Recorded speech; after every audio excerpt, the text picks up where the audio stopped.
So வழக்கம் போல் வந்தாச்சு. இன்றைக்கி ஒரு படம் வீக்கெண்டுக்கு. என்ன படம் வந்திருக்குன்னா ராயன். ஸோ எப்படி இருக்குன்னு பார்த்துட்டு சொல்கிறேன். கண்மாலில் ஏற்கனவே ஆளுங்க வர மாட்டேங்கிறாங்க. இதில் வேறு வந்துட்டு கரெக்டாக 10 மணி ஆனதாக உள்ளே விடுவாங்கிறாங்க. அதுவும் புக்கிங் இருந்தால் மட்டும்தான் உள்ளே விடுவேன்னு சொல்கிறாங்க. ஏன் புக் பண்ணாதவங்க வந்து டேரெக்டாக புக் பண்ணி படத்தை பார்க்க முடியாதா? ஸோ ஏன் இப்படி பண்ணுறாங்கன்னு தெரியல.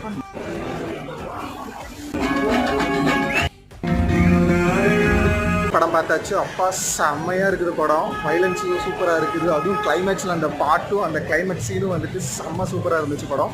இப்போ எல்லாருமே மஸ்ட் வாட்ச். அதுவும் தனுஷோட 50th மூவி வந்துட்டு சொல்லவே வேணாம், செம்ம சூப்பராக இருந்துச்சு. Must watch. ஸோ அடுத்தது அவ்வளோதான், முடிச்சாச்சு. நம்மளோட நெக்ஸ்ட் பிளான் பீஸா கட்டு இருக்குது பின்னாடி.